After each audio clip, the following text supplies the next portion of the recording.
Hi, my name is Felipe and I work for cPanel. And what I'm going to be talking about is a module I've recently put up on cPan that is a refactor of something we developed internally at cPanel. We really liked the idea of autodie.pm, but we wanted to use our own exception hierarchy for that. And rather than adapt autodie.pm and still have autodie exception, we did the smart thing and we rewrote it completely. And this is actually not the internal module. It's sort of a graduated version of it. What has come out of this is a module that offers a couple of cool advantages, I think, over autodie.pm. This is the base, the sort of basic use case. It's not unlike autodie. You do an open that fails, it throws a nice exception. Nothing terribly exciting there. However, if you subclass this, what you can do is you can override what it does, how it represents that error. So if you want to create an arbitrary object, if you want to create your own type of object, you could probably even create an autodie : exception object if you really, really wanted to.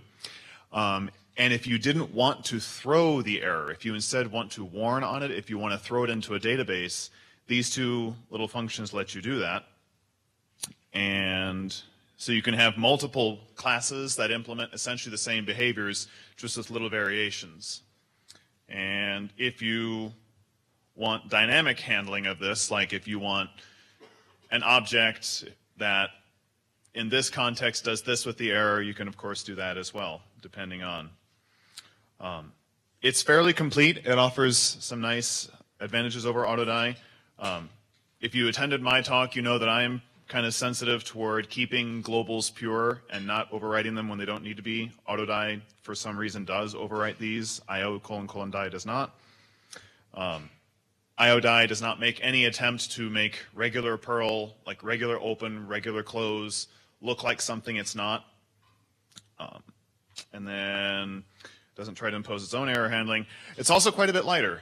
When I've done just the very poor man's check on how big Perl is with this module, with that module, without this module, depending on the platform, you gain about a megabyte actually.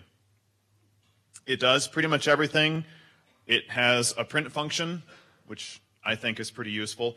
What it does not do is readline and read dir. If you didn't know this, readline and read dir do something really interesting. It's a very specific context where string 0 is true in Perl, which when I saw that, I was like, huh? Okay, sure, whatever. And then so that's basically that. Something else I wanted to show off about this module is, how many of you use test class? Okay. A while back I wanted to use test class, but because of how we have tests set up on cPanel, I still wanted to make scripts. And what I started doing was making test class modulinos. This has turned out to be really useful because then I can run those scripts and I can set environment variables and I only run the tests that I want to run. And so if you look at this module on cPan, you can look at how this is done. You can do a few more cool things with this if you want to override the module constructor, or if you want to override the run test method, you can do cool things like at runtime you can set the number of tests for a test method based on something else that you've got, some sort of data structure, all sorts of cool things. So please have a look at this module. If it sounds like something you might be interested in, drop me a line if you find something wrong with it. There probably is. And thanks for your time.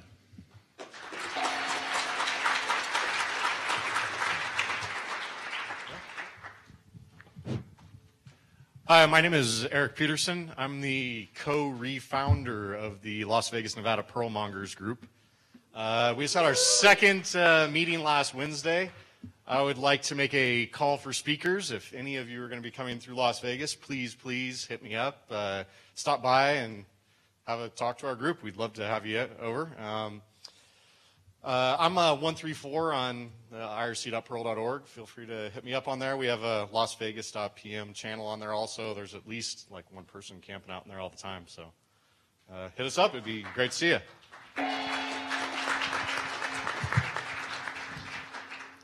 Hello, my name is Brad Lotsky. I do things with security, and in my spare time I like to spy on people with looking at their DNS traffic.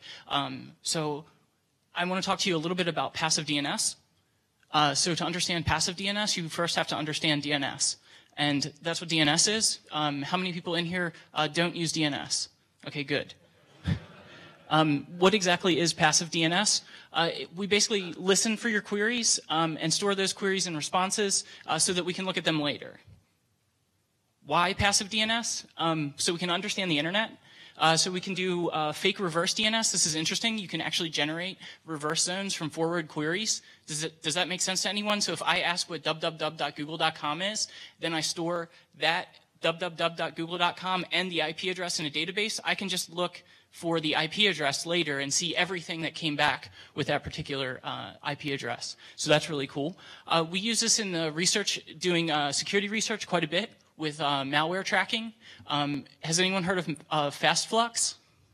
Paul Vixie just wrote a paper and presented at Black Hat recently about the fact that if you were to delay all of your DNS queries so that when you perform a lookup, you hit a recursive name server. If that recursive name server would delay the answers to all questions that are asked on the internet to 24 hours after the first time they've ever been asked on the internet, 90% of malware would be unable to spread. So you can do some really weird stuff with this. And then there's some really cool research papers. Hit me up later if you want to find out. But your browser prefetches all the DNS for every single question that on a page that you look at. So I can actually guess what it is you have just Googled for simply by looking at the DNS traffic of your browser. And the other thing that I've used it for in the past is finding misconfigured devices because they spew out a lot of NX records. So I've been working on this project for a while. It's not by any means in a stable, use it in production type of environment, but I do anyways, that basically just captures all the information that you have available in DNS and stores it in a database. So here you can do things like look at the top questions that are asked on your network. You can find out the recently asked, so new questions that haven't been asked before. You'll find a lot of malware in that tab. And then also the most missed, and this will help you find out if you have misconfigurations on your servers or misconfigurations in other places. And this is actually pretty interesting because if I looked at this traffic from this conference, I can tell where all of you work. This is what I was talking about with doing fake reverse. So you can just say, show me everything that had a forward that matched this IP address, and then I can get back a list of all the forwards that had that IP address contained. This is also interesting, so show me everyone that asked Dropbox.com, and now I have that list of all those clients. So we could use this even to do policy monitoring in a corporate network. So this web interface sucks because I'm terrible at doing web interfaces. I spend most of my time playing around with the data in the actual database, so I need some help, and that's why I'm up here giving this talk. There's some stuff that I've been adding recently, which is basically anomaly scoring of questions and queries. So this is looking for mismatches in the protocol. It's looking for things like any. You can ask a DNS server to give you, instead of an A record or a PTR record or an MX record, any. And these are used in DNS amplification attacks and DDoSes throughout the internet. And you can actually detect clients that are a part of a bot network simply by looking at the computers on your network that are asking any questions, which is kind of cool. So this is an anomaly scoring. Here's another thing that's doing anomaly scoring, looking at weird lengths of queries and things like that. I've got a lot of ideas for this project, but I'm kind of like looking for someone to give me a kick in the butt and help me out here and start complaining about it in production. So I've got some ideas that I'd like to use, including a possible peer-to-peer setup, so that if I wanted to, at Booking, share my information with you at another company, we could then kind of have like a neural network of DNS data so that we can find out when was this question first asked between our networks? And then we could expand that out and basically have a cool system that allows us to ask that throughout the world. Paul Vixie has done a project already. He has dnsdb.org, so he has some of that data already, but he's relying solely on a lot of the data that's coming in from the root name servers. I want to get down into our networks and give you the visibility specifically over your network, and then allow us to use that in a much larger sense. So that's it. Thank you.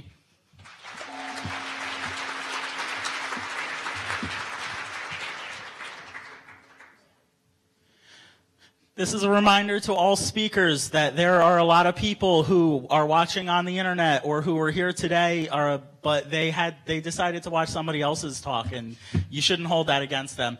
And they want to see your slides better, and you should upload your slides to the internet if you already haven't. You should put them on GitHub, put them on your own web host, put them on SlideShare, Speaker Deck, etc. And then you should go into ACT and you should add the slides URL in your talk on ACT so that everybody can find it. It will be findable from your talk, and it will be findable on the conference proceedings page on yapcna.org, which makes you sound so respectable.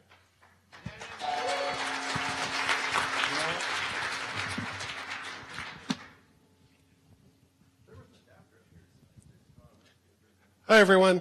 My name's still Dave Rolski.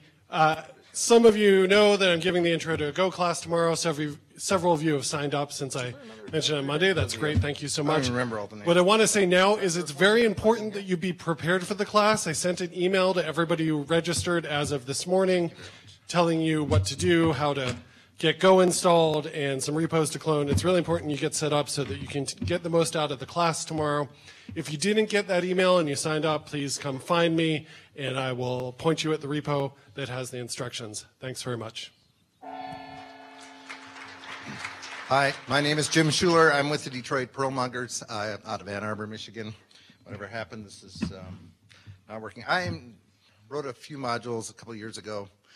These modules are probably not very good solutions. I'm not up here to advertise these modules, but they're interesting problems, and I'm interested in problems. I'm interested in understanding problems. And my discussion now is to inquire amongst the people who are attending just how to approach some of these problems. Here's a module I wrote about 3 years ago for Google OAuth. It's to be able to access my clients' resources on Google and put them on their website. Google OAuth turned out to be a bit of a challenge. It's not terribly easy to get through these steps, and the instructions on Google's webpage are even worse. I printed up my own set of instructions. If someone's actually looking on how to connect to Google, they can use that link at the bottom. So here's some of the services available from Google. I was particularly interested in calendar, being able to pull someone's calendar off of Google and put it on their website for a small nonprofit. What I discovered when I was working on this is that it is a bit of a hit in terms of usability, that you have to wait for the lookup to Google, and it was completely unnecessary because most people were not updating their schedule at the last minute, and therefore I decided I wanted to use a cached record. And then the design is basically that you have something in the website to actually trigger the call to Google asynchronously and refresh the page if in fact the data had changed, which should have never or seldom done. And when I had this figured out and I started posting instructions a little bit on Stack Overflow about other people trying to connect, and realizing that Google didn't offer any help to Perl users who wanted to use their OAuth service, I decided to write my own module, which is a module I introduced with Google OAuth.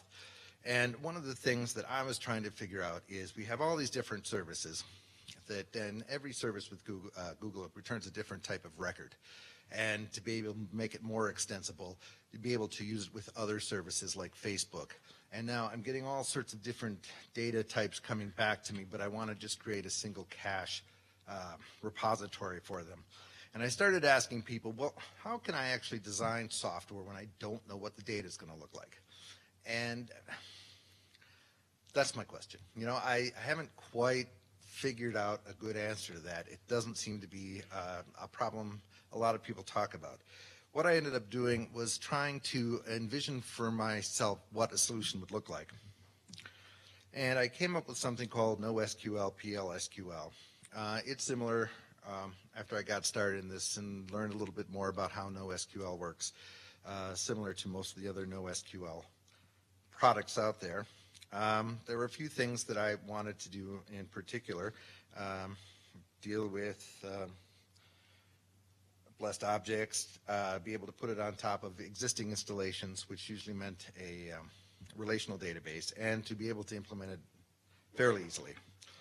I started out playing with PL2XML, and the way I wanted to implement it is all you do is subclass NoSQL, PLSQL, define the database structure where you're going to put it, the data source, and then when you bless your object, when you construct your object, it pulls out of the database. If it exists, when your object dies, it gets written back to the database. So here's one of the alternatives, which is probably how most people handle the problem, or most people are recommending that I solve the problem, which is just take a JSON object and drop it in a blob object in your database table. And I started thinking along these lines. This is pretty typical installation, but I didn't, how big is it supposed to be? How big can it handle? So if you have something very, very big, maybe that isn't the right way to go. So I envisioned a solution where it wouldn't actually read the data out of the database unless it was requested out of the object. Only changes are written to the database, and put a little bit of record locking in there, which is only partially developed. This is very much a work in progress. So where would this get used for? I still have a sense I'm swimming upstream. Modern Perl, people are telling me it's taking a different approach. They really want more data-centric definitions where your classes have all their attributes predefined and enforced. I was thinking this application is one where I could use abstract data. I was thinking of another one where most of my clients doing websites, they want to be able to change their forms on their website and be able to implement this without necessarily having to go in and reconfigure your database, redefine your database schemas.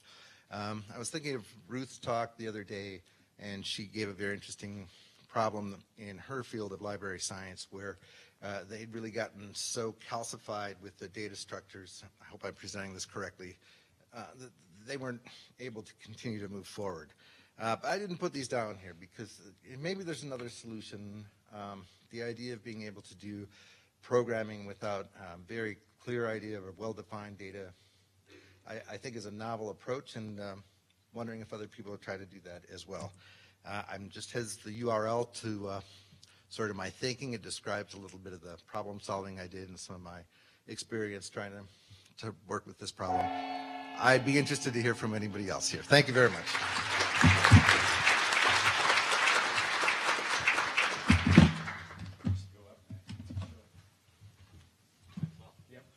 Hi, I'm Max at ZipRecruiter, and we are hiring, of course, like many people here. But we're awesome, so you should come talk to us regardless, right? Even if you work somewhere and you're happy there, you should still talk to us because we're fun.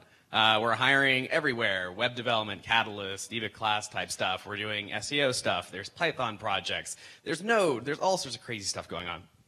And we work with a lot of the best Perl developers around. We've got Curtis and Randall contracting with us. We've got other cool people working with us.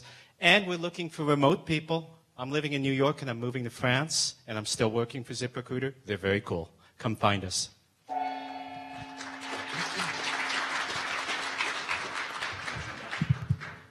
Hello, my name is Carl Williamson. I'm a retired software engineer. I've been retired for 14 years. And Suzanne Warner, who's a Chicago area folk musician, wrote a song that talks about retirement, and the name of this song is Irrelevance. All these people are worried or want to get to retirement so that you don't have to do the rat race. And then you get to retirement and you realize, no, but you're irrelevant. And it's disconcerting.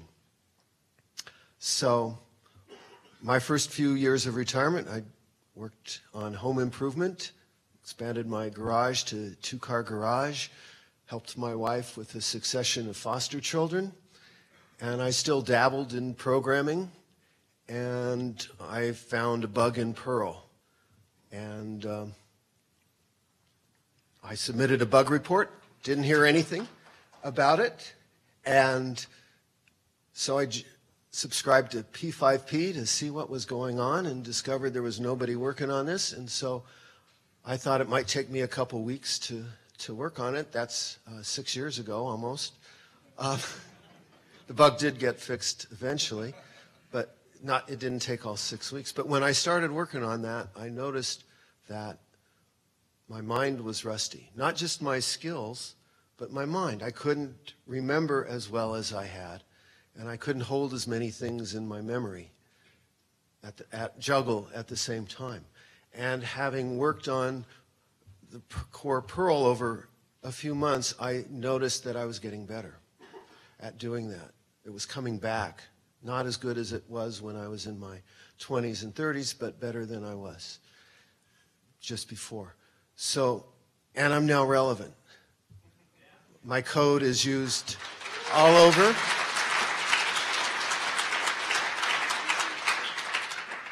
Who can think of a better boss than Rick Cygnus? I can't. And, I guess he isn't here. So, my point is, I collaborate with lots of great people all over the world. I work on Perl core. I'm relevant, and I feel a lot better. My mind's less rapidly decaying than it would otherwise. So I'm getting up here to suggest to you, you think about your future and what you're going to do when you're retired. And remaining relevant is a big deal that most people don't think of until it hits them. So.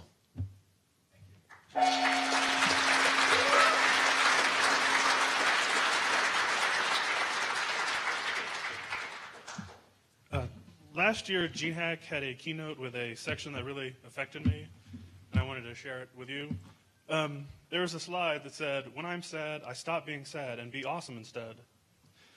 And also he read the end of Ulysses by Tennyson, and here it goes. Old age hath yet his honor and his toil. Death closes all, but something ere the end, some work of noble note may yet be done, not unbecoming men that strove with gods. The lights begin to twinkle from the rocks. The long day wanes, the slow moon climbs. The deep moans round with many voices. Come, my friends, 'tis not too late to seek a newer world. Push off, and sitting well in order, smite the sounding furrows, for my purpose holds to sail beyond the sunset and the baths of all the western stars until I die. It may be that the gulls will wash us down. It may be we shall touch the happy isles and see the great Achilles, whom we know. Though much is taken, much abides. And though we are not now the strength which in old days moved earth and heaven, that which we are, one equal temper of heroic hearts, made weak by time and fate, but strong in will, to strive, to seek, to find, and not to yield. Thank you.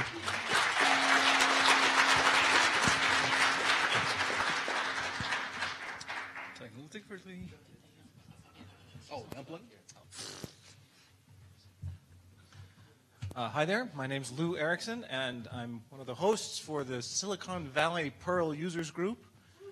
We have regular meetings every the first Thursday of every month, and if you find yourself in Silicon Valley, we'd be happy to come see you. We're easiest to find on Meetup. Look for SV Perl and sign up, and we'll be happy to see you. We have a talk every month, and are always full of interesting people. Thank you.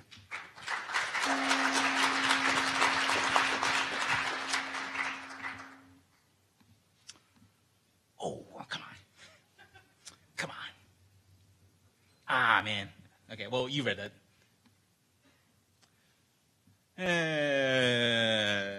Enough of that. Hi, my name is Daisuke. How many of you here use Git? Yeah.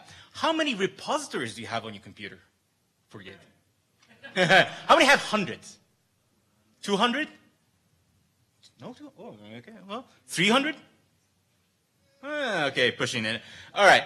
Well, in my case, I have everything under this Tilda dev source. I don't have. This is a new Mac, okay, relatively new Mac, so I don't have too many repositories here. Just 207. Max, I counted it. I have 600. So having 600 Git checkouts, clones, it starts getting really, really hard to remember where your clones were. So there's this tool called GHQ. Once you tell it where your Git root is, it can easily manage all your Git repositories. You can do GHQ list. It lists everything that you have. You can do GHQ get with the repository URL.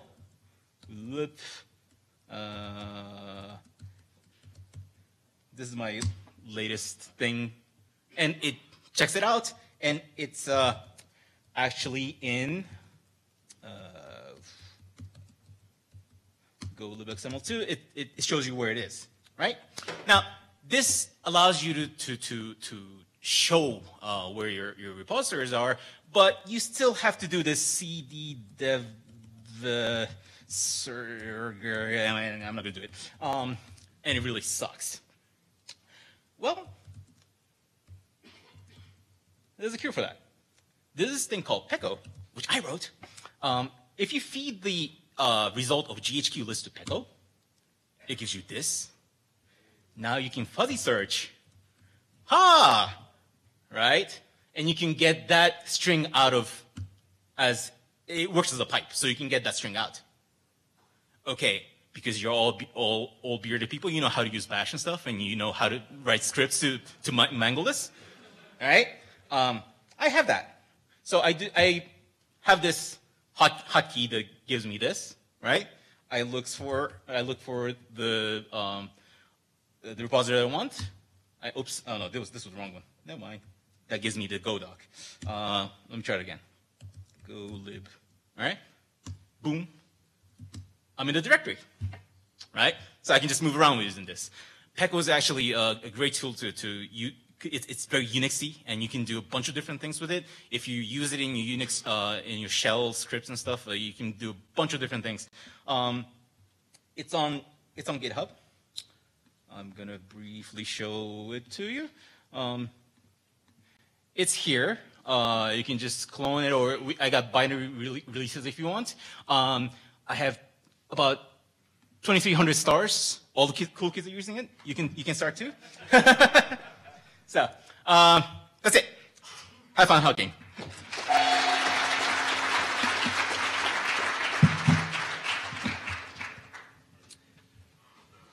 So I am actually here to talk to you about Detroit PM again, but actually what I need is help getting the Detroit.pm domain.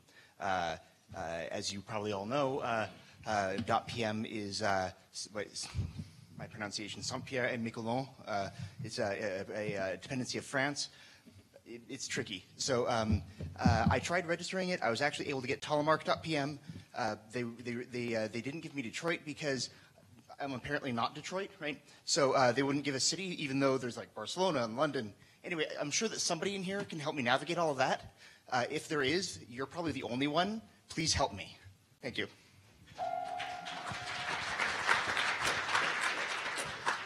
Hey, I'm Adam. I'm here from Cleveland PM, and kind of a weird thing, but I'm going to go for a jog tonight, and if anybody wants to join me, just kind of run around the city and check things out. It's the last night, so if you're leaving tomorrow, probably a good thing to do tonight.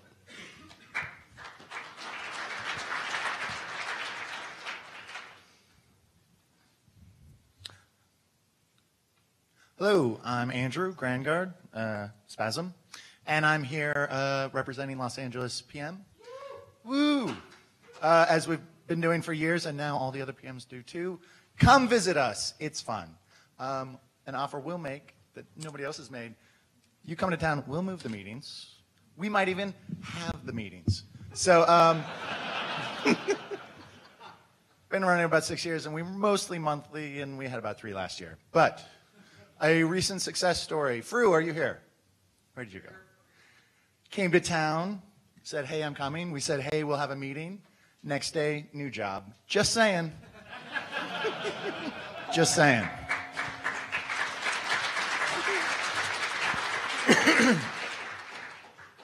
Hi, I'm John McDonald. And I'm talking about a module that went on to CPAN a little while ago. And it solves a fairly simple problem, but it is useful. Now, I may be unusual here. When I run a program, I don't expect it to work. But after a while, I get to a point where it's run so many times and worked so many times, I do expect it to work. And then every once in a while, it doesn't anyhow. It was working yesterday, not working today. And the question is, why? What's changed? Now, sometimes part of it is obvious. Well, this was run on a computer over there, and now it's being run on a computer over here, but what's different? Now, the answer, if you looked at the title, is this new module. And, of course, everybody's cheering and thinking, great. That's all you need to do to use it. You just add a line to your program and use the module. So if you run it, now there's a program that has nothing else but the use line. And when it's done, we've got this log file. And inside the log file, you get a divider line. It has some identification because the log file by default is a date stamp, and so you might run the program more than once. So you might want to find some particular log, or you might override it. But you get a list of all the modules for each one. You get the name, the version, location it was looked up. So if somebody changed your paths or your includes and you got the wrong one, or if you've got some sort of version control system and you're getting the wrong thing, you can see it. It also lists all the includes in the Inc directory, Inc array. Make sure you're getting everything right. There's system information, all the uname stuff, which version of Perl, where did it find it, user ID, group ID. If real and effective aren't the same, it'll list the real as well in parens. The name of the program and the directory it was found in, version information, if there is any, command line argument list, and timestamp, when it started, when it ended, the elapsed time, final status. So you save that, you compare it with another run, and if it fails the later time, you can take a look and see what's different and figure out what's going wrong. If you're a research group, you can publish it as part of your data and your papers, so if somebody's trying to duplicate it, they can suddenly discover, oh, well, I'm 5 versions later on this module, and maybe that's the reason things aren't working. So that's all there is to it, except that there's more. You don't have to just use the module. There's lots of parameters. Going from the bottom up, suppress says, don't write the log. Or stodout says, write it to stodout instead of to a file. Or there's parameters to change what the name of the log file is. This might be especially useful if you've got an organizational module that gets included by everybody. You know, sort of like use modern Perl, where you're getting half a dozen things pulled in for you automatically. You might have an organizational one, and the logs for all program runs go in this directory, and their naming structure is like this. Stodout and suppress are useful. No, I didn't. It's later on. There's environment controls, so you can turn on and off these things at runtime, or at the time you're running. There's a function to register your own. So if you want to log things that are specific to your program, you can add them. It gets past a callback, and you have to log things with key and value or key value. Override with environment variables. So suppress, you can turn on for this run because it's a debug run. There's also a function for parsing the log file, and you can use that as a library function, be able to do a general specific diff, that sort of thing. So just call the number. CPAN operators are standing by. Thank you. All right. Some people may know me. I'm Theo van Hoesel from the Netherlands. I usually make a fool out of myself, like Monday morning, trying to have Act Voyager up and running. It is, by the way, up and running thanks to a lot of people here in the room. Thank you for your assistance. Thank you, Bluehost, for helping and supporting a lot of stuff. Now, being a fool, speaking of April Fool's Day next year. April Fool's Day is next year. I'd like to invite you all, that would be wonderful, to come to the Netherlands and join the Dutch Perl workshop. Oh, you don't live in the Netherlands? That's not a problem. I can come to the American YAPC here. People from all over Europe, all over the world come to the Netherlands to join the Dutch Perl workshop. And if you happen to be around on April the 1st next year in the Netherlands, plan your holiday just around the Dutch Perl workshop, and maybe you will be one of our keynote speakers. We have a desperate need of proper speakers. We have wonderful people in the Netherlands, but if you are there, come to the Dutch Perl workshop. We will make room for you. You will can speak on the platform. Thank you.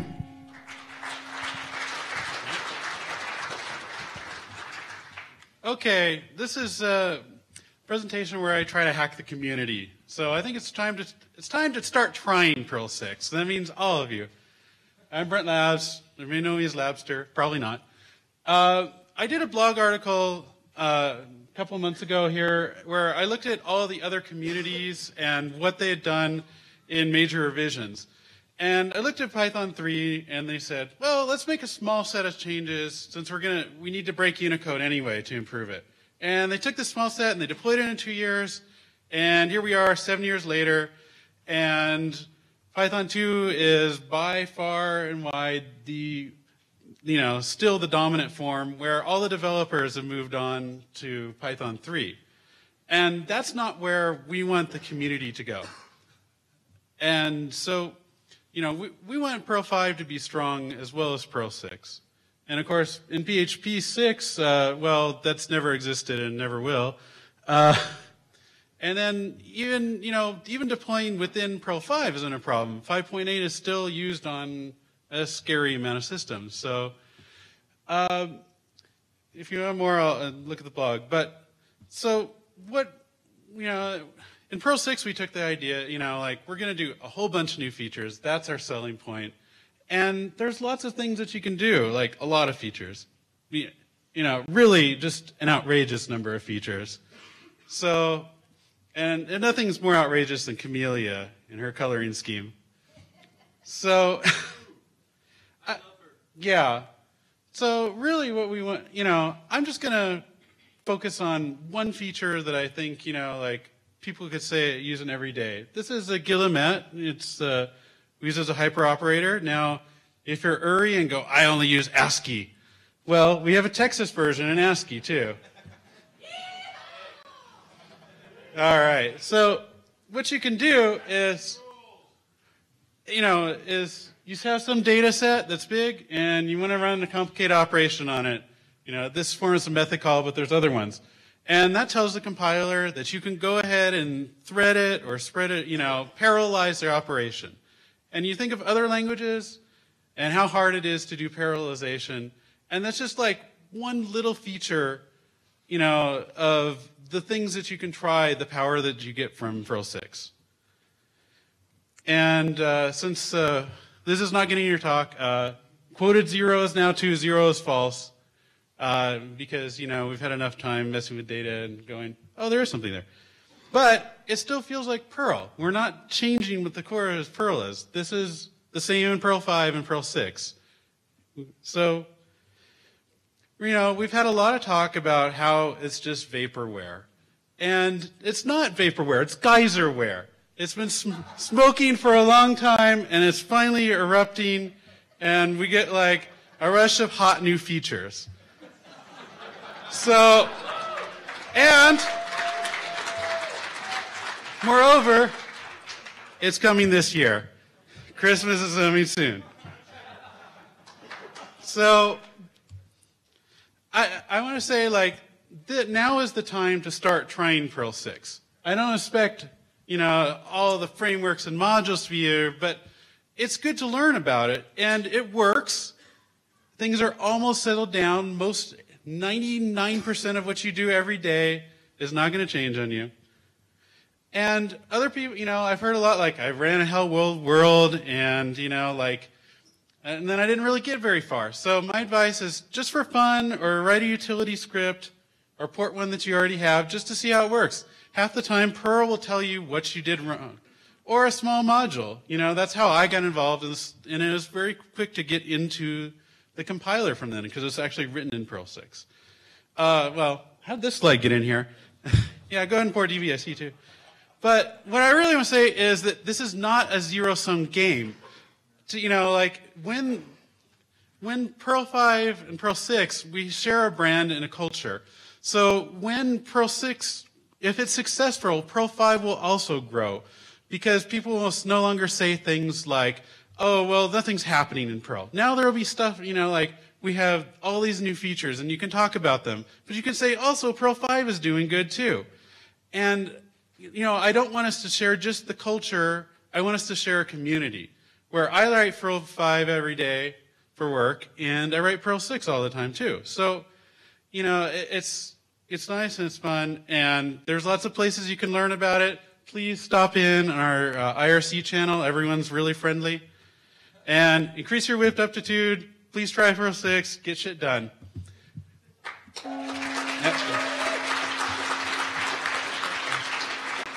right. Hi there. My name is Prairie Nix. I gave a talk about Coder Dojo and Perl evangelism, and just like right on cue, after this presentation, we're collecting examples of different snippets of code for Perl 6 and Perl 5. We were developing these things called sushi cards, which is essentially a lightning talk on a piece of paper. And if you have a favorite little program or some little thing that you want to offer, we have an email address called perlsushi@gmail.com. Send an idea to Perl Sushi, and we're going to create sushi cards for the Coder Dojo project and get kids using Perl.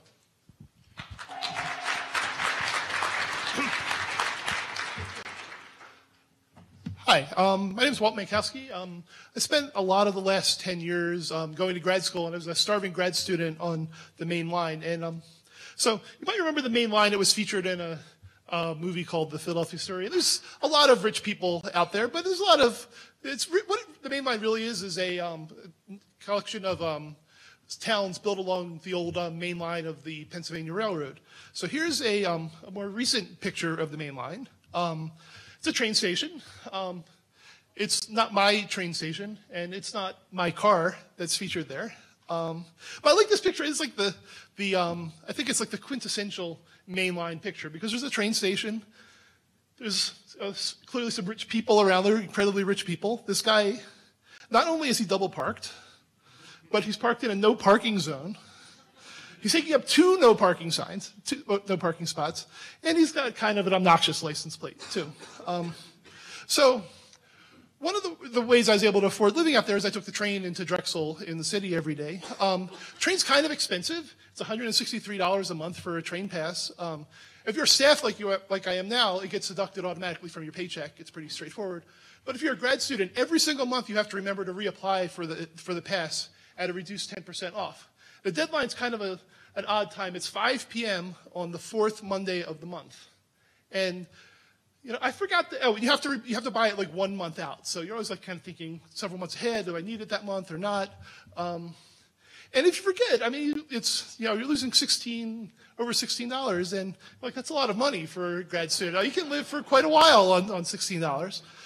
So what I wrote was a program to automatically send me an email when it was time to get a new trail pass. And so how do you do that? So I wanted to set up a cron job, right? So this is the cron job I set up. I guess I could have made that a little bit bigger. I'm sorry. So what I tried to do is, so run it at 8 o'clock in the morning, right? We all know how to read these cron scripts, right? 22 to 28. That's the days that could possibly be the fourth Monday of the month. And then I put the 1 there saying that has to be Monday. But, so is that going to work or is that not going to work? Well, obviously it's not going to work, right? What that actually does is it will send the email out on all of those days and on all of the Mondays of the month. So what you have to do is something like this. So you have to, we have to run it on every day. So you have to change that 1 back to a star. And then you have to put some code to check. So you have to run it every single day and then check whether it's actually Monday or not, which is what I'm doing there. And also, of course, you can't split the lines. I mean, it's cron. So I put that's just to fit everything on the slide. But that would all have to be on one line. And then it turned out I still kept forgetting to do this because, ironically, I would get the email as I was heading to the train, and I'd forget to do it. So I set it up to bug me every 4 hours all day long. And I think that eventually one of these emails would annoy me enough that I would remember to do it. And once I started doing that, it actually worked. It worked pretty well. So here's the program I ended up writing. That stuff in the red at the top is just the code that checks 2 months out with some mod 12 to if it's going to wrap around. That was because generally, like December, I never knew whether I wanted to get one or not because things kind of shut down the first week of the month, second week of the month. And then I didn't actually use any email. I'm sorry, Ricardo. I didn't use any of your email modules. I don't even know if he's here to send it out. But it's pretty easy to send email without using any modules at all if you're just doing something stupid like that. I mean, I'm using Qmail. Like, don't judge me. But it's easy enough if you don't want to do it. You just open up a pipe to it and send the email out. And that's it. So that's the end of this. But Jeff told me I could make a commercial while I'm up here. So if you happen to be in Philadelphia on August 22nd, we're hosting something called FOSCon. This will be, I think, the 5th or 6th year. It's free, but if you pay a little bit of money, you can get a T-shirt or a hoodie. We had 300 people last year. We're hoping for maybe 400 or 500 this year. It's at a really cool location called the Friends Center in downtown Philadelphia. They have all kinds of talks. I'm going to be doing a Perl talk. There will be hackerspace people, 3D printers, all kinds of stuff like that. Last year, people were taking ham radio tests. For more information, go to foscon.us. So, thanks.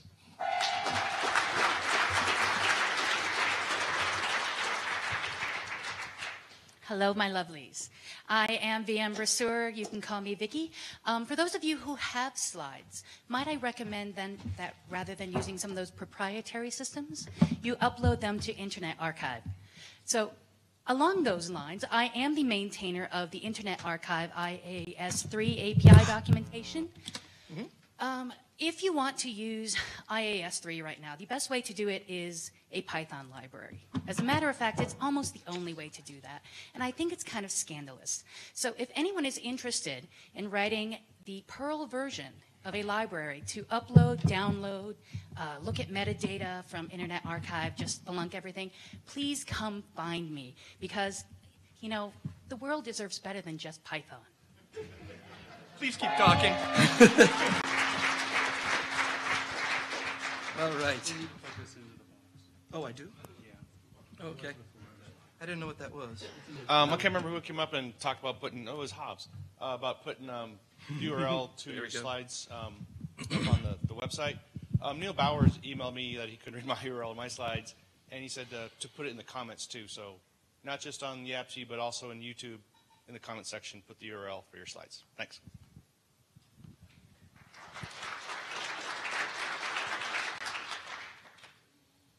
All right, I might need to do a little sound adjustment here, but how many of you love Perl 5? How many of you love Perl 6? There really ought to be a bigger overlap because we are one big family. I mean, the languages are family, we're a family around the world. It's really incredible. You know, I've been attending YAPC since 2008. And I had to miss a few years, but I'm back. And something I kind of miss this year is not having peers to sing a song for us. So I like to sing. I've actually never, I don't know why, I shouldn't be nervous. I've sung in front of so many people. But how many of you like metal?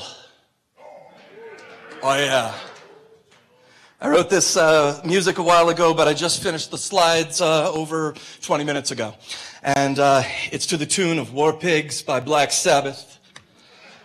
It's called P5 Pigs, and I hope you enjoy it.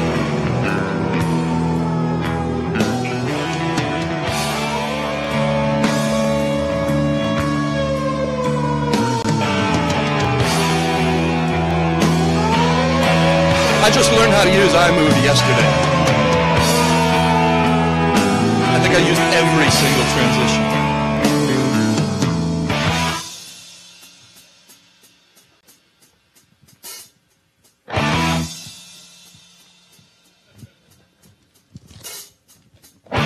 Hackers gathered in their masses, writing subroutines and classes. Brilliant mind plot each instruction.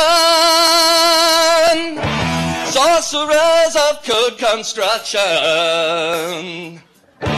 On the net the code is flowing as the CPAN keeps on growing. Open source for all mankind,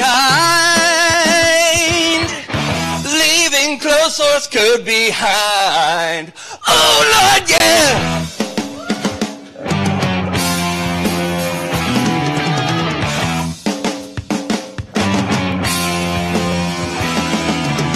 I need to dance.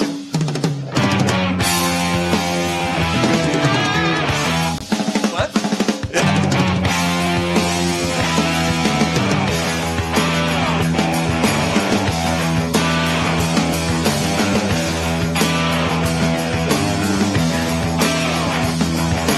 Perl 5 hackers hid themselves away.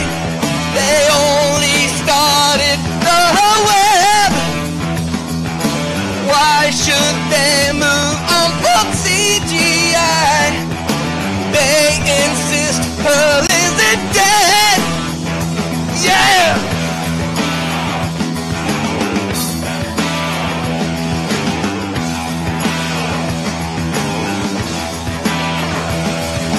Time went on as Perl 6 was designed, optimizing just for fun. Perl 5 hackers tried to change the name, but Larry made his decision. Yeah!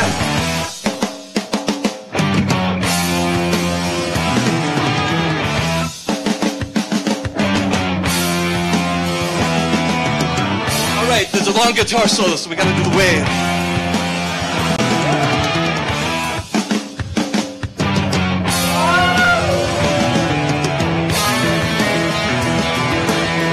I actually did not plan for this at all.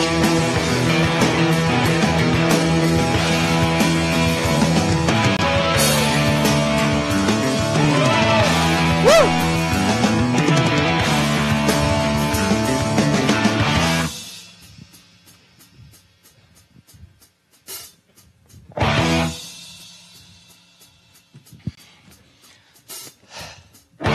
Now in darkness screens are glowing as the user base keeps growing. No 4P5 has the power. Rakudo's released this hour. Day of Christmas, Larry's calling. On their knees, P5 pigs crawling. To past glory, Perl 5 clings. Camilla laughing spreads her wings. Oh Lord, yeah!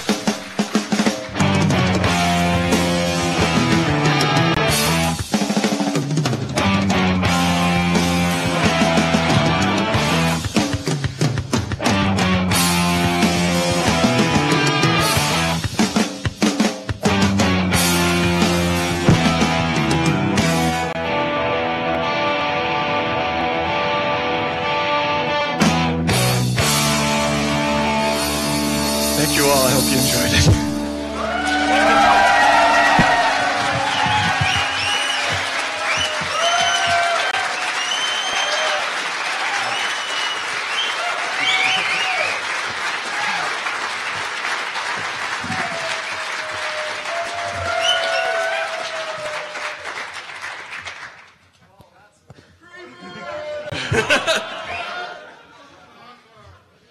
I can't follow that. That was, I don't know what to say. But I do know what I want to say. So we raised over $800 just with those silly t-shirts. And I want to thank everyone who purchased one. I want to thank Patrick, and I want to thank Larry, and I want to thank Rick, and I want to thank Daisuke-san, and I want to thank you. And that money goes to John, who decides what to do with it and donate to his group of choice, possibly a drinking group, we don't know. We're not going to ask. But I wanted to say a very big personal thank you.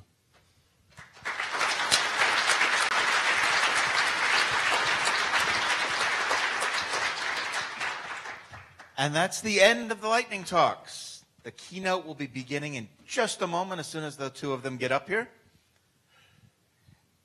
And remember, you can give a lightning talk next year.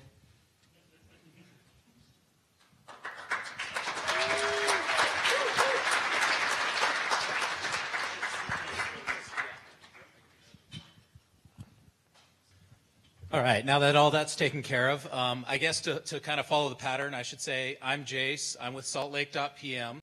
Oh, and apparently as Jace, I'm the one name that Karen can't pronounce correctly. So, yeah, Jace. I don't know. Yeah, she's having some trouble with that. So I'd like to thank everybody for coming out to Salt Lake. It's been a wonderful opportunity to have you guys here. We're so grateful that everybody made the trip. We would like to mention that because the local volunteers here, we were apparently the only ones not getting drunk the last couple nights. We did decide to commit some atrocities, and we have mentioned, we hinted at, and now we're kind of deciding that January, February, we'd like to get everyone's attention. We're planning on having the next Frozen Perl workshop here. So anybody who wants to come skiing and do some Perl, plan on it. And then, yeah. Keep watching the news. We'll work through YAPC and make sure that that news gets out. Everyone can sign up. If you have a talk you want to give, we'd love to have you back. So to introduce our final keynote, so Phil Windley is a guy I've known for a long time, and when the topics came up of who we could have as a local speaker, he immediately came to mind. We've had him several times at the Open West conference. He's been able to talk about some wonderful things, high-level computer theory, other fun stuff with business, but really, he's been in our community for a long time. In fact, he's been one of the local Perl mongers since Perl 4 was new. So, he's been around in Utah for quite a while, and, Perl has been his language of choice next to that other Lispy one. I don't know, we can't blame him too much for that, but, yeah, we can, yeah. So for a long time, he worked at several different businesses that did very well around here, usually getting sold off. Companies like iMall and others he had his hand in. And from there, he decided that he needed to corrupt the next generation of individuals. And so he's been a professor at BYU, helping make them learn a lot of Perl. So that's been very helpful in the community. And so after that, he also decided to be the CTO of Utah. Rather random job, but he decided to get back into the business world, and from there he's going to tell us a little bit about what he learned and what else he unleashed on the world. Thank you, Phil. Thanks, Jace. I told my wife I was the closing keynote, and there are a few things you can conclude from that. One thing you might conclude is that the organizers looked at what I had to say and thought it was so inconsequential that, it'd be okay if nobody was here, but you're all here, so I'm very grateful.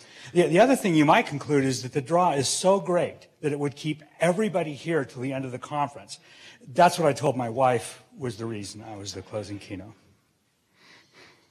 So, John Locke was an English philosopher who was very interested in power. Who has it? How does power get created? How is it used? How is society structured? His theory of mind has been very influential on modern thinking and on the foundation documents of the United States. Locke argued that sovereign and independent is man's natural state. and that we give up some of our freedom in exchange for something, protection, sociality, commerce. There's some grand bargain that we strike, and that's what creates society. Now, on the internet, we strike a similar bargain, where we give up some of our sovereignty by logging in or linking to or something else in exchange for some bargain. So let's talk about that bargain for a little bit. The early days of the web looked something like this. It's a bunch of independent pages linking together as peers, and they are hosted by servers, but those servers are largely unconnected to each other and independent. Web 2.0 reconceptualized this so that there were servers and there were clients, and all of the clients talk to all of the servers, and the servers may talk to each other, but clients rarely interact as peers, certainly not with each other, and almost assuredly not with the server itself. We are merely the consumers of some service rather than being the peer of that service. And people get to consume things. That's your job. You get to consume. Now, as long as we are merely clients of servers, we cannot be independent. Doc Searles calls this model the calf-cow model. He says, we get milk and a few cookies, and we're locked into service providers' pens. Now, this isn't a problem most people in this room can relate to because almost everybody here is perfectly comfortable standing up a server, writing an API, and interacting as a peer somewhere. But most people don't have that opportunity. They don't get to be a peer online. They only get to be a consumer of some service. Now, as a consequence, there's always an imbalance between servers and clients, and the servers win. A key piece of evidence in that imbalance is the so-called contracts of adhesion that we get when we don't read and click through some 60-page terms of service document. When King George offered that same deal to the American colonists, they threw a bunch of tea into Boston Harbor. So we're locked in these pens that are provided to us by these companies, silos if you will.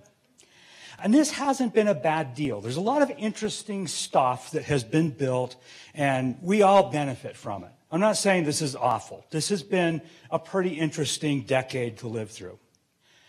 But I do think it's going to be a problem when this hits. The Internet of Things can't be built on the model that Web 2.0 was built on, and that is my primary thesis. If you look at what's happening, there are places you can buy an Android-like processor, maybe without the display, but with everything else for something like $30, which means that sometime in the future, soon, that will cost $3, and it will cost 30 cents. Where do we get to when an Android-like device costs 30 cents? We get to beer glasses with microprocessors in them. And I used to use this as an out there example, and then Budweiser actually created it. So if you go to a party at a college campus, not BYU, but most college campuses, Budweiser brings these glasses. And they have a microprocessor in them, and they have a QR code on the bottom, and you scan the QR code, and you essentially OAuth to your glass with your Facebook account. And now every time you and I do a toast, we become friends, or it posts on our wall or something, right? So you can't build examples that somebody doesn't come up with a real working prototype of very soon. Now imagine this going beyond glasses. Imagine you go to a restaurant and everything has a connected microprocessor in it. The glasses, the silverware, the dishes, the table, the chair, even the tablecloth. And you're sitting there thinking, why would anyone do that? And my answer is it doesn't really matter if you can figure out why anybody will do it. If they can, they will. I mean, 10 years ago, if I'd said you were going to have a Wi-Fi connected bathroom scale, you'd have laughed at me. So people are going to do this. They're going to put microprocessors into everything and connect them to everything else. And it's not just about things. It's actually about any concept or geospatial location around.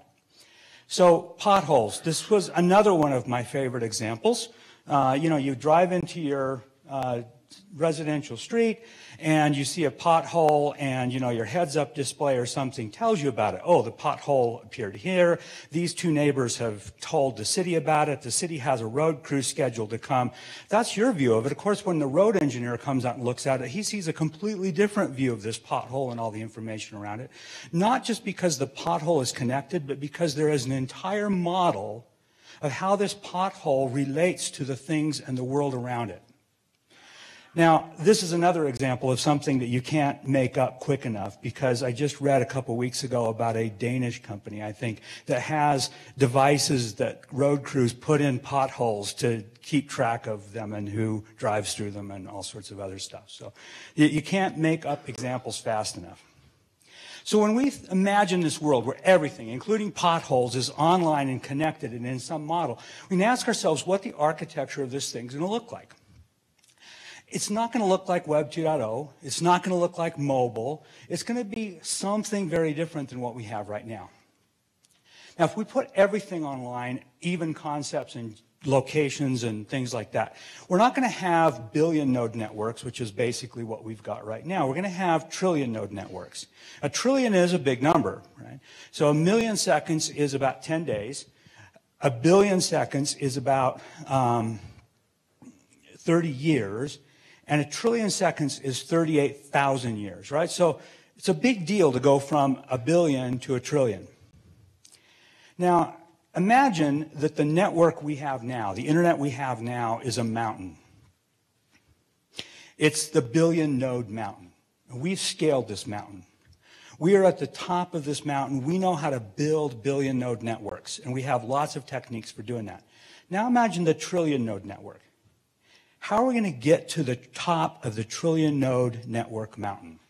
By the way, this example is from a book called Trillion Node Networks by Mickey McManus. Anyway, if you think about it, what we might try is we might try building a scaffold from the top of the mountain we're at now to the top of the trillion node mountain, but unfortunately it doesn't work. The techniques we have now probably aren't going to scale to connecting trillions of things to each other. So this is our problem. Actually, there's two problems with the Internet of Things. The other problem involves people burning advertising onto your toast to pay for the connected toaster, but that's a completely different discussion that we can have a different time. So here's the current model. I have all of these things, right? I've got dozens of connected things because I'm kind of a sucker for them. I buy them and play with them, right?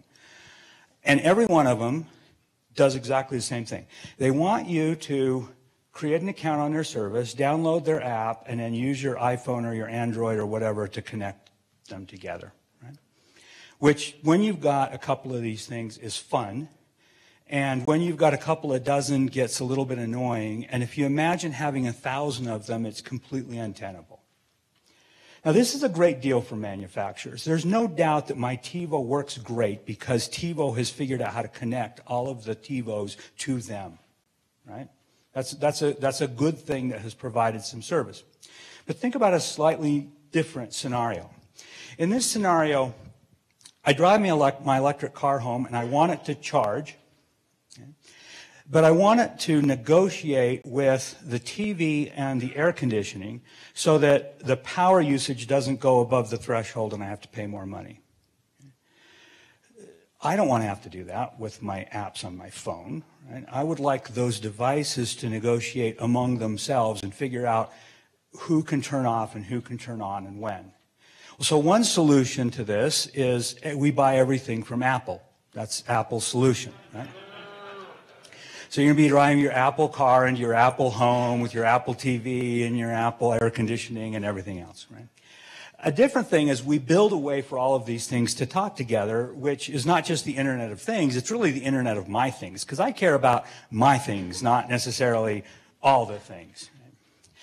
Now, if this is going to be an Internet of Things, it has certain properties that it needs to match. So the Internet is decentralized, and it's hierarchical, and it is interoperable. Those are some of the key properties of the Internet. What we have today is none of those things. By the way, if you're wondering the difference between decentralized and hierarchical, DNS is decentralized and hierarchical. Facebook's Open Graph is hierarchical and centralized, right? So they're slightly different concepts, but related. If we don't have these things, we don't get the Internet of Things, we get the CompuServe of things, which is what Apple wants you to buy. A more practical way of looking at this is we have to build something that has these properties. We have to have distributed transactions, there has to be peer-to-peer interactions, and we have to be able to automate the coordination of interactions between these things. So in order to experiment with this model, we came up with this idea that we call persistent compute objects, or PCOs. I'm going to tell you about persistent compute objects and how they work, and then how we implemented them in Perl. That's basically the roadmap for the rest of this talk. When I say we, there was actually a company behind this, although the company no longer exists. But a smaller version of we is me and Mark Horstmeyer back there, who was my other cohort in implementing a lot of this. So PCOs, like I said, are little online computers. And they have certain properties. They are persistent. So from invocation to invocation, they are always there and ready to answer queries, respond to events, and they remember where they were last time, so they have state. They're unique, meaning that they represent a particular entity. They have a specific identity. They are online, so they're always available and ready to talk. They're concurrent, so different PCOs interact with each other as peers, and they do that independently and process independently. They're event-driven. I'm going to talk a little bit about events in a minute. Events are, I think, a key idea in this world. And they're rule-based, which we could argue about, but I think that when you get event-driven, you naturally get rules. Now, to experiment with all of this, we had a Kickstarter project that we called Fuse. Fuse was about connecting cars together. So Fuse had a little gizmo that plugs into the OBD2 port. It still runs and has about 500 people on it. It had an app, like almost everything else, so it was a familiar model, and it had this back end. The app looked like, most apps that you'd think of for a connected car platform. It had this notion of fleet with different vehicles in that fleet, and you could get different information about how the cars drove and what their trips were, and so on. But the model behind the scenes, the API of the service, or the service API, hid a model that was different than how most people would build this. It was a model that was based on these PCOs. And so when you signed up for the service, what would happen is we would create a PCO that represented you. And we represented a PCO that represented the fleet. And then every time you added a vehicle to the fleet, we would create a PCO for the fleet. So remember, these are like little virtual machines that we created for each one of these. And the reason why this model is interesting, or one of the reasons, is because it's very flexible from a modeling standpoint. We didn't have to decide a priori who are all of the relationships that these things need to have, or that these things need to have. And should we provide for multiple owners? Turned out I didn't provide for multiple owners, and somebody came back and said, hey, my wife and I both want a view of this, is that possible? And I said, sure. So I created her a PCO, we created subscriptions to the fleet, and then she installed the app on her phone and linked to her PCO. Now they both have a view of the same fleet, and it wasn't something we had to plan ahead of time. This is also very handy for things like connecting your car to people who want to service it. Right? So your car could essentially talk to its manufacturer, talk to the people who service it, the insurance company, and so on. Here's a different view of that. We already talked about two owners, but let's say that my neighbor says that he wants to borrow my truck. It's easy to set up subscriptions so that my neighbor asks me if he can borrow the truck, and I say sure. And what I do when I say sure is I essentially give him back a handle to the truck's PCO with an attribute that says he's a borrower. And now he has a borrower relationship with the truck. Now, for Fuse, it's not that interesting because now he can just see data about the truck. But suppose he could unlock it, start it, etc. I could loan my truck to somebody without him even having to exchange the keys. So that's the idea of PCOs and the way we use them to model things. Let me take a small detour and talk about domain-specific languages for a minute, because PCOs essentially are this domain-specific language where the domain has gotten fairly big. Started out small, got fairly big. Why a language? Right? That's one of the things people ask me. Why did you design a language? And one of the reasons I designed a language is because menus are fences. No one's ever surprised me with what they did with a GUI. Right? Menus tell you what you can and can't do, and they offer almost no way of combining actions. Right? Whereas languages encourage expressiveness. And everybody in this room probably believes that at their core because you're all language people. So here's another view of what languages do. We have all of these things we want to connect, right? We have in our heads, we have APIs and devices and protocols and things like that. The first way we start to make sense of all of those disconnected things is we start to build an architecture, which in many cases is just a mental model of how we're going to combine all of these things together to solve some problem. It may take other forms, written documents, other things, but essentially it's an abstraction. It's a model we build in order to put all of these things together. And then after the architecture has been going for a while, we might actually end up with a framework, right? This framework is actually written code that helps codify some of these architectural principles. Okay.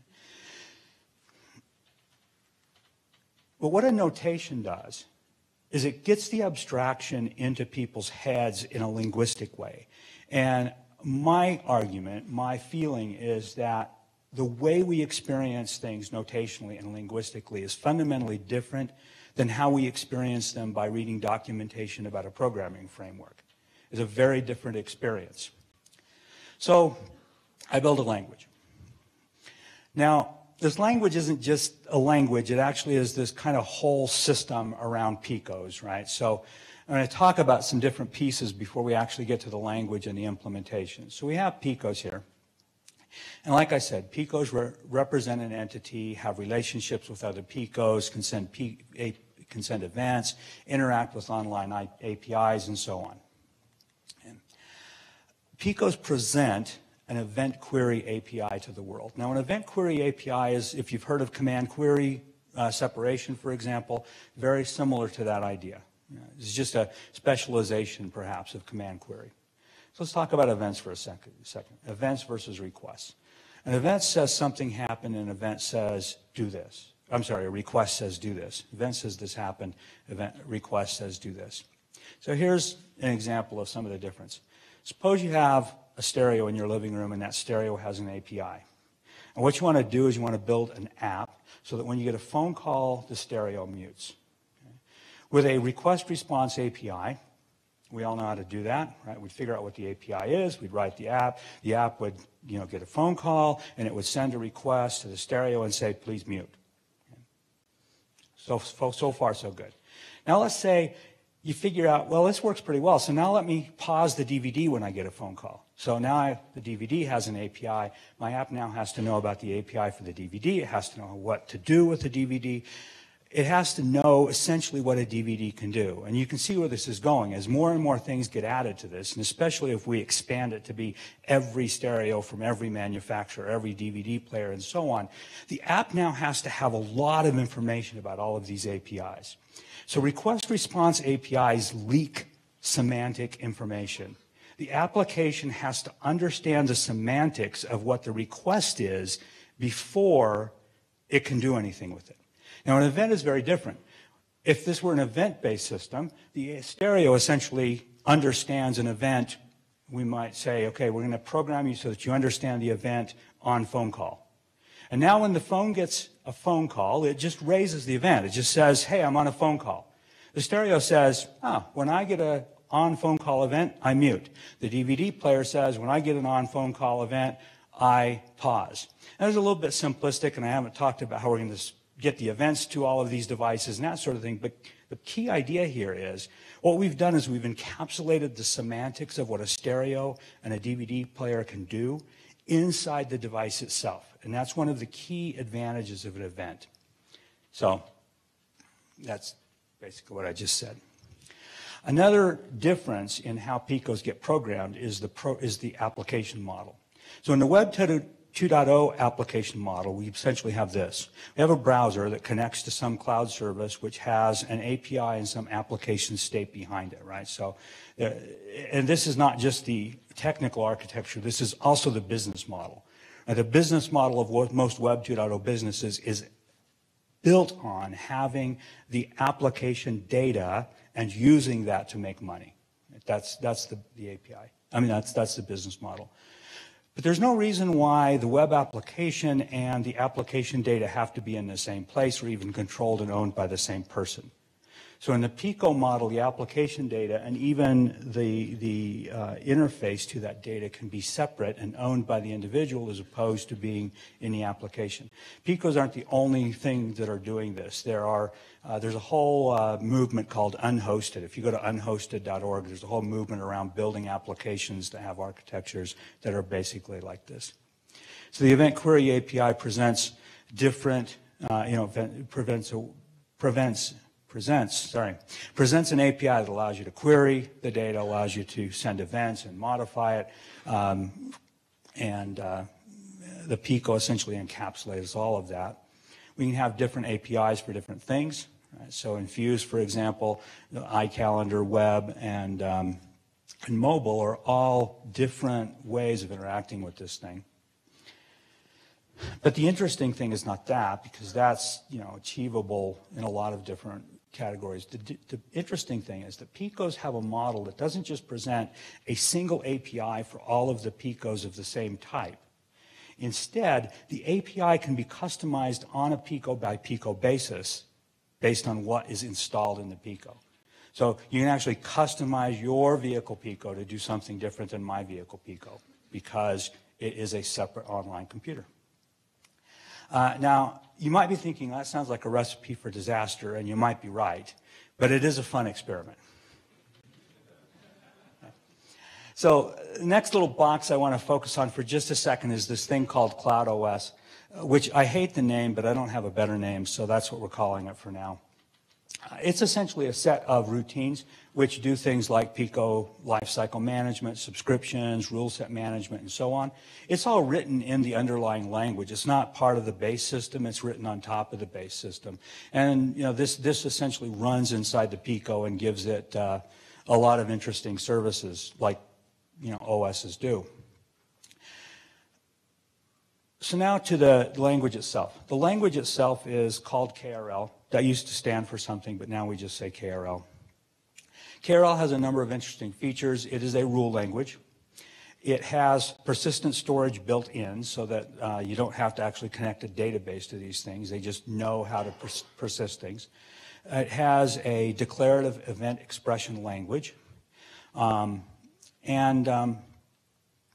It was originally created to generate JavaScript because it was about modifying things on web pages. But it's kind of evolved over time, which is one of the points of having a language that makes it fun. So this is a rule, and let me point a few of the interesting pieces out of this. The key idea is that rules link events to actions. Okay? So the most important part is this top part, which is the event expression. Now, this is a very simple event expression. It just says, this rule is going to be fired whenever there's a Fuse subscription check event. And that's all this says. Very easy event to check for. It does have a pretty complete expression language that is allows you to make declarations and check all kinds of things. This one is actually calling a function in a different module. These are event condition action rules because there is a condition. This one is checking to make sure, what is it checking? To make sure that you've got all of the subscriptions you should have. This is actually simplified from the real code. And then finally there are actions. In this case, the action is that it is raising an internal event to tell the system to go out and check its subscriptions because it looks like we don't have enough. Okay. Now these event expressions can get more complicated. So this isn't a rule. This is just the event expression that would be at the top of a rule. Okay. And the idea of an event expression is that it links event streams temporally and based on content. So in this case, there are three base events. one for a web page view, one for an inbound call on the phone, and one for an email received. And you can see this says, if there's a web page view that happens before a phone call comes in or an email is received, then I want this rule to fire. Okay, so that's the temporal linkage. There's also a content linkage. So we're looking at the URL of the web page that was viewed and grabbing a issue number out of there using a regular expression. You notice the /D plus and the parentheses around it. And then later on, we're matching that against the subject line of the email that comes in. So we're only going to fire this if we get a phone call on a particular issue and then we get an email on the same issue. Now, why you want to fire this particular rule, I forget actually, but it did exist at one time in the system that in a system we built for someone. Here's a more complicated rule, which we don't need to go through in detail, but I just want to point out the persistent variables in here. So in this line, what's happening is we are grabbing trips out of a persistent variable. The ENT colon at the start is a qualifier, which is telling you that this is not just a regular variable, it's a persistent variable. And so we're going to grab a trip that might have been stored yesterday or a week ago or 3 months ago based on its ID. Later on, what we're doing is we're actually going to set a different persistent variable with the trip name for that trip and some meta information about the trip.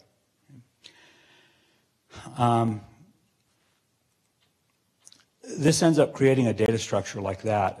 If you look back, you'll see that variable that's getting set down at the bottom actually has this end start comma inside an array. It's a hash path that allows us to set a deep data structure, essentially deep in this data structure from a single set. And so it ends up creating a data structure that looks like this based on reduced precision, lat-long coordinates, and then the information about the trip for the start and stop.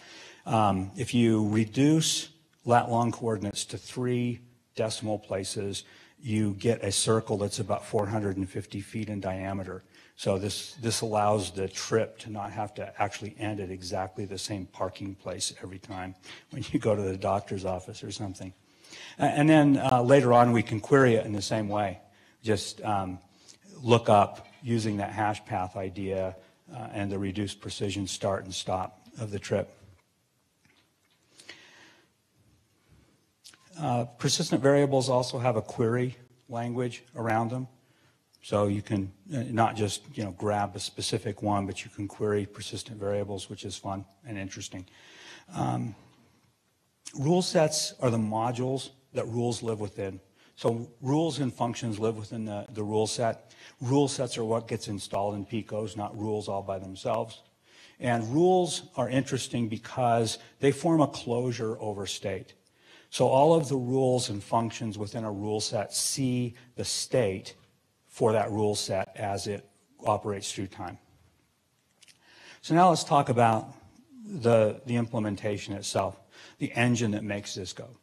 If you think of Picos as a container, in the Docker sense of container, right, then you need an engine that actually runs those containers and makes them happen.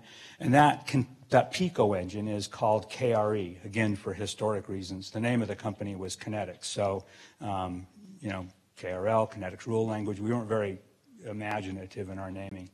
But now we just say KRE. The Pico container, KRE, is implemented as a Perl module, a very big Perl module that runs inside of Apache. And why Perl? Well, there's a couple of reasons. One is emotional. Well, one's pragmatic. If you're going to write an Apache module, you either get to choose C or Perl. And given those choices, Perl was the clear winner for me.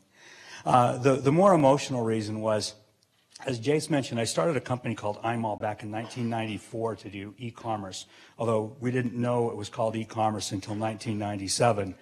And the original implementation of that thing, including the shopping cart and everything else, the catalog system, was all in Perl, using the NoSQL database of the time, GDM, or GDB, sorry. And when we got funding, well, we went out to raise 11 million in 1997 and we got 20 because that's how things worked in 1997 if you were an e-commerce company.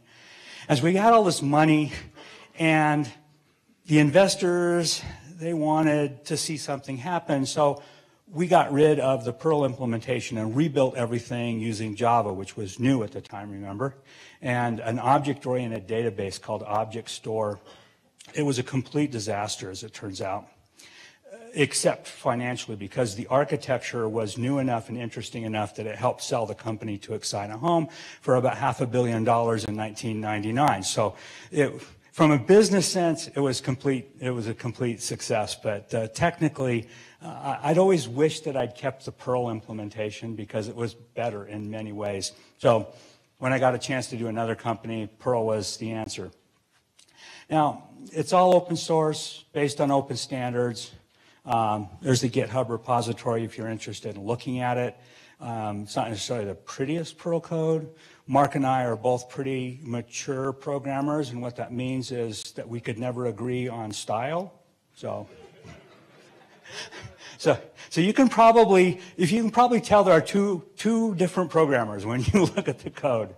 The engine itself, right, sits at the bottom of this stack, with the containers sitting on top of it, the Picos themselves. There's a bunch of libraries that sit on top of that, including the Cloud OS thing that I talked about. And then finally, there are applications which are not written in KRL or the Picos. They can just be Java applications or JavaScript applications or mobile applications or anything else that you want living out on the web. It supports a decentralized, interoperable model. In the same way that web pages could be peers, Picos can be peers of each other. They can be hosted in different containers. Engines, and the engines do not have to have a relationship with each other in order for the Picos to have relationships with each other. So they can even be self-hosted, which is something that people sometimes care about. So rundown on Apache as an application server. The first thing is modules are not CGI programs. It's something much bigger, right? You're actually talking to the Apache API. You're replacing parts of the Apache server. Apache is providing a lot of interesting services to you. For example, one of the things Apache does is it provides lifecycle management for processes. You can change out being a process-based or thread-based system just on a configuration parameter, and you don't have to put any of that in your code. Apache just manages that for you. There's also a whole HTTP request lifecycle. You can replace every piece of that lifecycle with your own code if you like. And we did with some of them. For example, we have logging at the Pico level so the developers can see how a particular Pico operates. The way that works is we actually replaced the Apache logging system, or augmented it, really. We didn't replace it, we augmented it with something that writes the Pico logs into the Pico, into the Mongo database for the Pico when we need to. So lots of different things you get out of using Apache as an application server. Configuration, security, I've talked about a lot of them. Another interesting example is we wanted asynchronous events. And events, by the way, are transported over HTTP. They don't have to be. That's just the primary way that events get transported. We wanted them to be asynchronous so that if you marked it as asynchronous, the server would start up the process and then return to you. We didn't have to write code to do that. We just configured Apache to do that. That's Apache's job. Yeah. The implementation itself, there are almost 100 different Perl modules that we use. Some of the notable ones, any event. So I mentioned that, that Picos do things asynchronously, and the way we accomplish that is using any event inside. Dates and times. Boy, I would be lost without date time. Mark made great use of data diver. I pointed out in the persistent variable those hash paths that allow you to deeply set values and deeply grab values out of it. That's all based on data diver. There's a lot of caching that goes on. For example, when you load up a program, it's actually being loaded from a URL online, it gets parsed, it gets optimized, and then we cache that result rather than having to go out every time that rule set gets done. So there's a lot of caching that's happening. A lot of testing, mechanized, test more, were both very important to us. Now parsing, I certainly wouldn't claim to be an expert on parsing in Perl, and I know there's a lot of different libraries. We originally implemented this using the recursive descent parser, and I guess it was about 2010 that got to be too slow. So we actually use Antler and use Java inline in Perl to call out to Antler to do the parsing, which is very fast. It's just a great example of Perl's flexibility in being able to just pull in something like Antler and use it to do the parsing. The guy who did it wasn't really a Perl programmer. He just got, I don't know, Mark probably gave him enough help to get him started, and then he completely rewrote the parser for us. And then the language has a lot of operators. And what's interesting about it is almost all of them are really just lifted from the underlying Perl language. Right? So we might have renamed some things, we might have split things up a little bit, but you know, when we needed grep, it was there. When we needed sort, it was there. We certainly didn't implement those things ourselves. We just implemented a structure that allows us to essentially lift Perl operators up into KRL, and which provided us with a lot of operators that are both easy to implement and quick to run because somebody else has already optimized them. The language implementation itself is a little bit naive. We haven't necessarily done a lot to get away from just recursive data structures for environments. Our functions are pretty naive in terms of how they operate, could be optimized. But it's been a good way to get started, and provides us with places to work at next. The underlying persistence layer is actually Mongo. There were a lot of reasons why Mongo worked. When Mark first chose Mongo, I wasn't sure about it, but it turns out it was a great choice for us.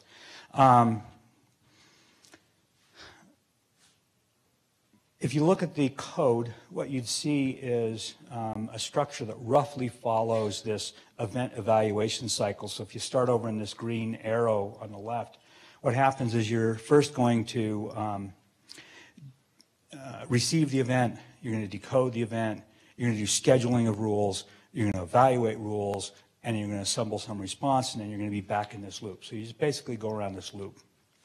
It's a little bit more interesting than that if you think about what it takes to reestablish context.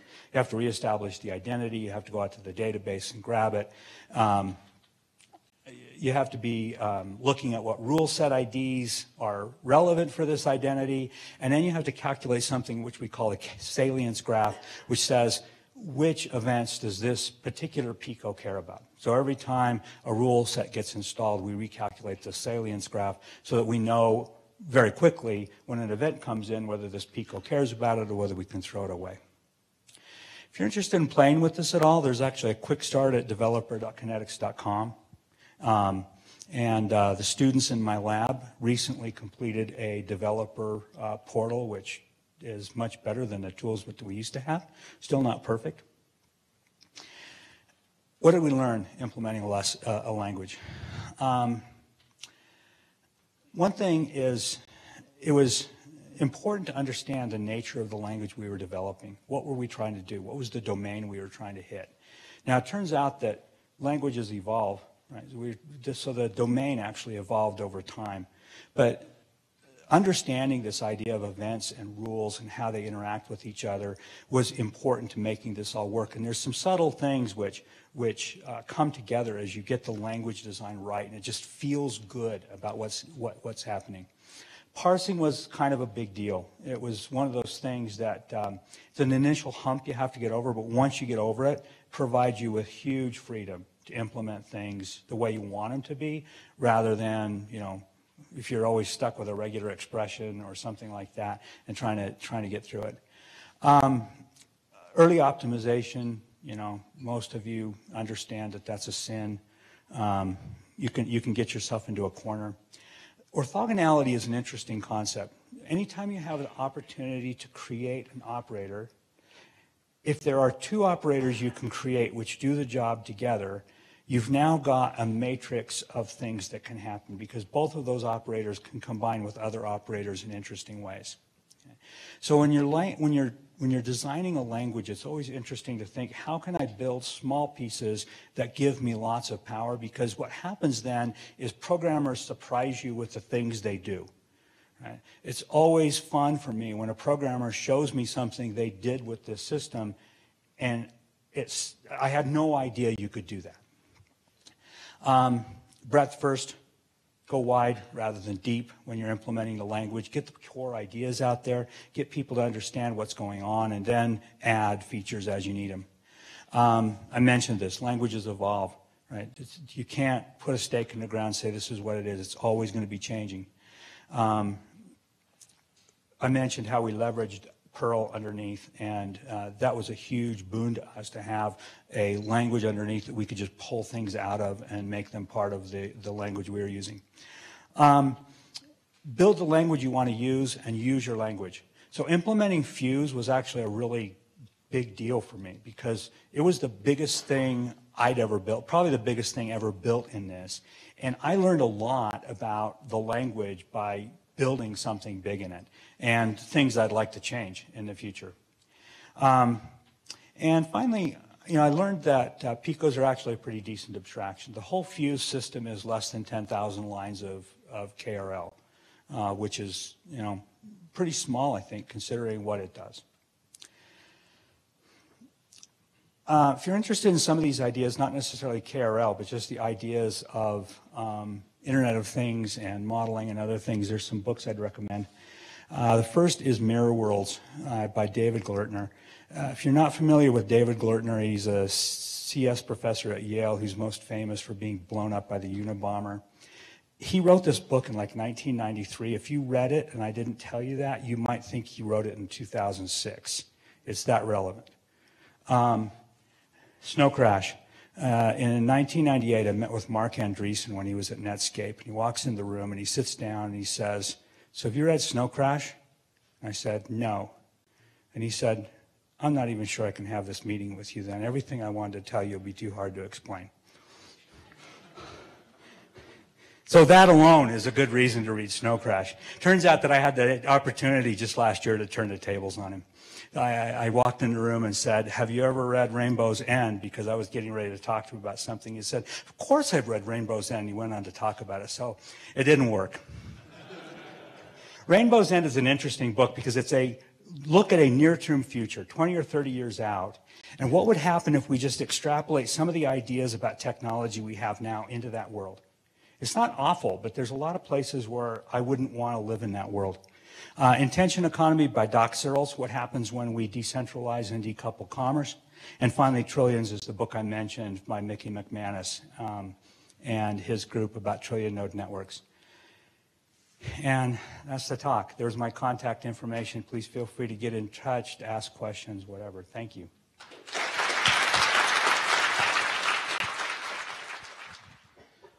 Looks like it's that time again.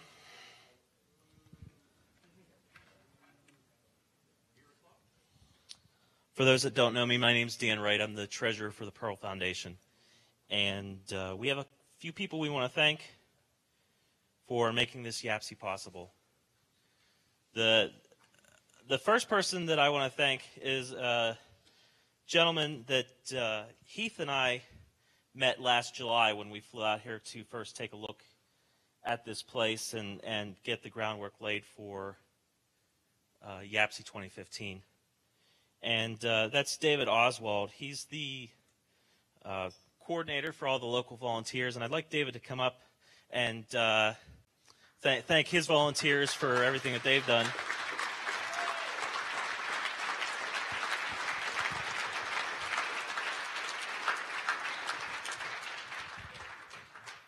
Thanks, Dan.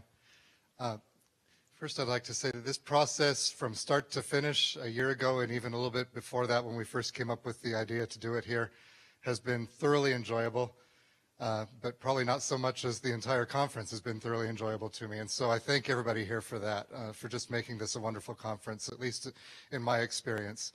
I'd also like to thank the local, what we call kind of the core team. If you guys can stand up, James, Jace, Doran, and these guys, are you guys in the room? Where's Doran? Anyway, okay, there's Doran.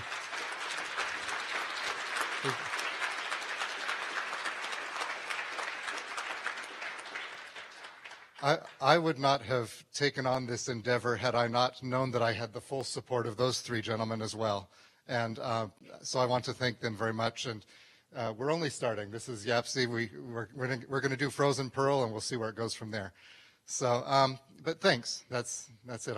Thank you, everybody, for coming to Salt Lake, and it's been thoroughly enjoyable for me. Hold on 1 second.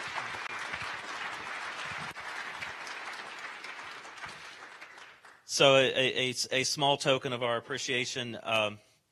One of the things that David had done over the past year is go to several open source events and advertise YAPC to all the local groups. And we had a banner made that he would take around with him and get set up or send out to other people to set up at various events to advertise YAPC. And what we did is we asked Larry to sign the banner. And so we wanted to give that to David as a little memento and thank you for helping with YAPC.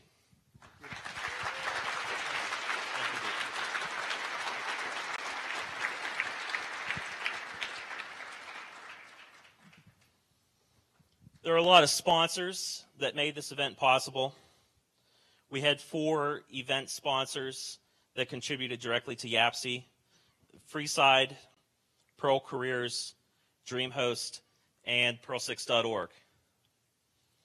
We also had 3 bronze level sponsors of the Perl Foundation, which made this event possible: MediaMath, Grant Street Group, and Pair Networks. 2 silver sponsors, ZipRecruiter and LiquidWeb. 2 gold sponsors, Bluehost and HostGator. And 3 platinum sponsors, Craigslist, cPanel, and Booking.com. So thank you to all of our sponsors for everything that they did as well.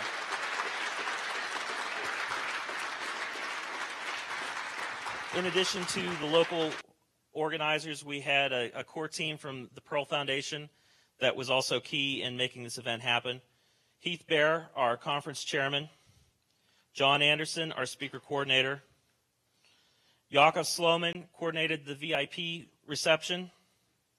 Karen Pauly coordinated the beginner track and the master classes. Todd Rinaldo helped with the website. Hobbs helped with the AV and video. Alan Martello and Isaac McDaniel handled the PR and marketing.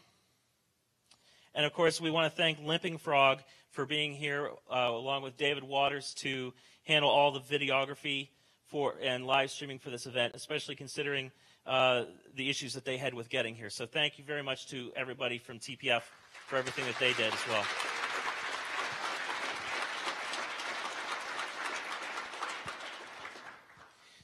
Now, this is the last day of the main conference, but there are 2 more days of master classes available, as well as hackathons.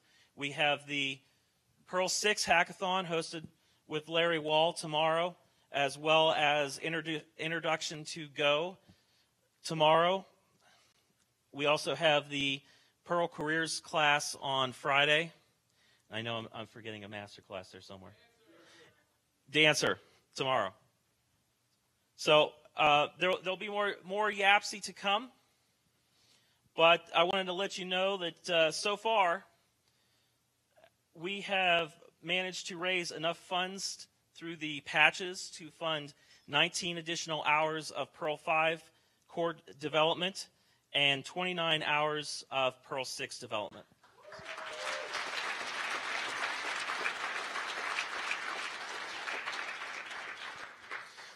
We were also very thrilled this weekend when we finally crossed the threshold and were able to announce that YAPC was sold out.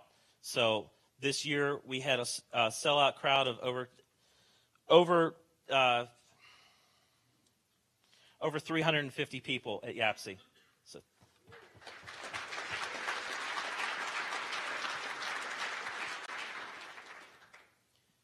As far as what's happening next year, we haven't made our final decisions.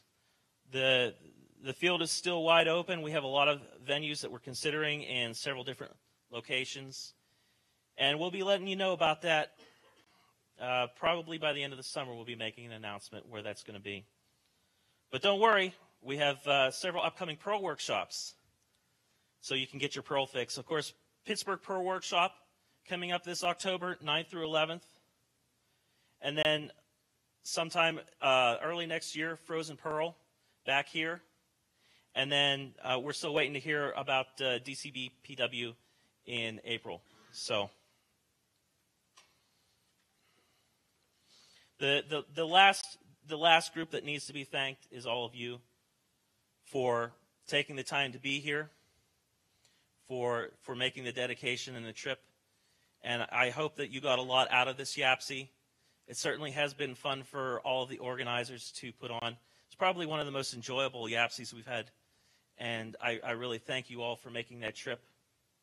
And with that, I wish you a safe and happy journey home, and we'll see you next year. Thank you.